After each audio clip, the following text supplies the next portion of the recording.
রাজধানীর সূত্রাপুরে ঢাকা ন্যাশনাল মেডিকেলের সামনে দুর্বৃত্তের গুলিতে একজন নিহত হয়েছেন। তার পরিচয় জানা যায়নি। বয়স আনুমানিক 50 থেকে 55 বছর। গুরুতর অবস্থায় উদ্ধার করে ঢাকা মেডিকেল কলেজ হাসপাতালে নিলে চিকিৎসক মৃত ঘোষণা করেন তাকে। ঢাকা ন্যাশনাল মেডিকেলের ওয়ার্ড মাস্টার মহিবুল্লাহ জানান, সকাল 11টার দিকে হাসপাতালের সামনে গোলাগুলির শব্দ শোনা যায়। পরে মেইন গেটের সামনে ওই ব্যক্তিকে রক্তাক্ত অবস্থায় রাস্তায় পড়ে থাকতে দেখেন তারা। প্রথমে ন্যাশনাল হাসপাতালে নেওয়া হয় তাকে, পরে অবস্থা খারাপ হওয়ায় দ্রুত ঢাকা মেডিকেলে নেওয়া হয়। এ বিষয়ে আরো বিস্তারিত তথ্য জানাতে এই মুহূর্তে আমাদের সাথে যোগ দিয়েছেন সহকর্মী খালেদ রায়হান। খালেদ রায়হান, এই যে দিনে দুপুরে একটি হাসপাতালের সামনে গুলির ঘটনায় একজন ব্যক্তি নিহত হয়েছেন, এটি তো নিঃসন্দেহে একটি নিরাপত্তা ঘাটতিরই ইঙ্গিত দিচ্ছে। সেই সাথে জানাবেন যে তার পরিচয় শনাক্তের চেষ্টা চলছিল, সর্বশেষ কি জানা গেল? দেখুন, পরিচয় শনাক্ত করা গেছে, তার নাম হচ্ছে তারেক সাইদ মামুন। এখন পর্যন্ত আমরা যে সকল তথ্য পেয়েছি তাতে শীর্ষ সন্ত্রাসী ইমন তার সহযোগী হিসেবেই কিন্তু আমরা তাকে জানি, এবং পুলিশের পক্ষ থেকেও সেটি বলা হয়েছে যে তিনি হচ্ছেন শীর্ষ সন্ত্রাসী ইমনের সহযোগী তারেক সাইদ মামুন।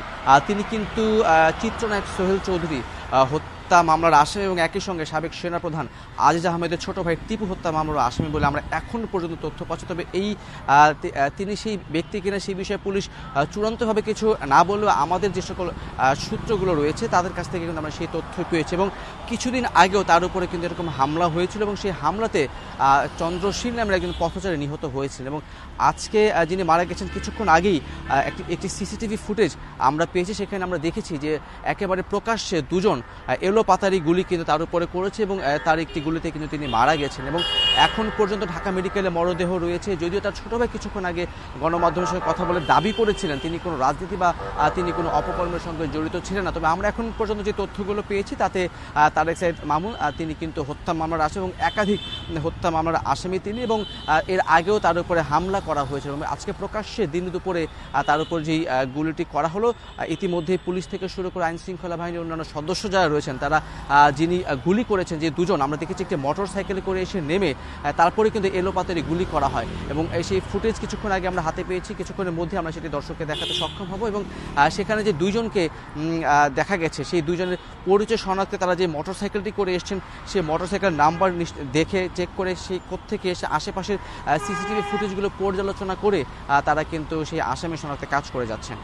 জি খালেদ রায়হান, আপনি এই মুহূর্তে ডিবি কার্যালয়ে রয়েছেন। শুধু এই ঘটনাটি নয়, আজ কিন্তু আরো দুটি ঘটনা ঘটেছে রাজধানী ঢাকায়। এর মধ্যে দুটি বাসে আগুন দেওয়া হয়েছে এবং আরেকটি ঘটনায় দেখা গেছে যে রাজধানীতে দুটি ককটেল বিস্ফোরণের ঘটনা ঘটেছে। এ বিষয়ে সর্বশেষ কি জানা গেল? কারা এর পেছনে জড়িত? সবগুলো ঘটনার যোগসূত্র আছে কিনা? দেখুন, কিছুক্ষণ আগে আমরা ডিএমপির যিনি মুখপাত্র রয়েছেন তার সঙ্গে কথা বলেছি। তিনি কিন্তু আমাদেরকে যে বিষয়টি নিশ্চিত করেছেন সেটি হচ্ছে রাজধানীর বাড্ডা এবং শাহজাহাদপুরে দুটি বাসে আগুন দেওয়া হয়েছে, সেটি সকালবেলা দেওয়া হয়েছে। এবং আরেকটি ঘটনা হচ্ছে মিরপুরে যে গ্রামীণ ব্যাংকটি রয়েছে তার বাইরে মধ্যরাতে কিন্তু ককটেল বিস্ফোরণ করা হয়েছে, সেটিও আমরা দেখেছি। একটি মোটরসাইকেলে তিনজন এসে ককটেল ছুঁড়ে তারপর কিন্তু তারা সেখান থেকে পালিয়ে যায়। এবং একই সঙ্গে ধানমন্ডিতে একটি জায়গায় দুটি ককটেল বিস্ফোরণ করা হয়েছে। এখানে আসলে একটি কোনো ঘটনার যোগসূত্র আছে কিনা সেই বিষয়টি এখনো পর্যন্ত নিশ্চিত করতে পারিনি। তবে আপনি নিশ্চয়ই জানেন যে কার্যক্রম নিষিদ্ধ আওয়ামী লীগ তারা কিন্তু একটি 13 তারিখে ডাক দিয়েছিল, সেটিকে সামনে রেখে কিন্তু এই নাশকতাগুলো করা হচ্ছে কিনা সেই বিষয়টি নিয়ে কিন্তু পুলিশ কাজ করছে। আজকেও 34 জনকে গ্রেপ্তার করা হয়েছে, গতকালকে 25 জনকে গ্রেপ্তার করা হয়েছিল। এবং এই কার্যক্রম নিষিদ্ধ আওয়ামী লীগের প্রায় 3000-এরও বেশি সংখ্যক নেতাকর্মী কিন্তু ইতিমধ্যে গ্রেপ্তার করা হয়েছে। এর সঙ্গে তাদের কোনো সম্পৃক্ততা আছে কিনা, এই ঘটনাগুলোর সঙ্গে তাদের কোনো সংশ্লিষ্টতা আছে কিনা সেই বিষয়টি পুলিশ এখনো নিশ্চিত করে না বলতে পারলেও ঘটনাগুলো একই দিনে ঘটার পেছনে যে কোনো কারণ রয়েছে কিনা সেই রহস্যগুলো কিন্তু তারা খোঁজার চেষ্টা করছে। এবং তার দুদিন আগে আমরা দেখেছি যে কাকরাইলে চার্চের বাইরে কিন্তু ককটেল বিস্ফোরণের ঘটনা ঘটেছে। এই বিষয়গুলো নিয়ে পুলিশ কাজ করছে, কারা এই ককটেল বিস্ফোরণগুলো করছেন। এবং কিছুদিন আগে আমরা দেখেছি যে কয়েকজনকে গ্রেপ্তার করা হয়েছে ককটেল বিস্ফোরণের ঘটনায়।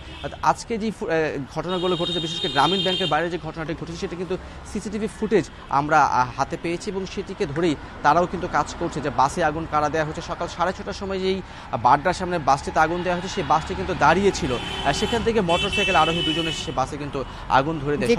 সবগুলো ঘটনাতেই অনুসন্ধান চলমান রয়েছে। নিশ্চয়ই পরবর্তীতে আপনার মাধ্যমে আমরা আরো বিস্তারিত তথ্য জানতে পারবো। ধন্যবাদ আপনাকে।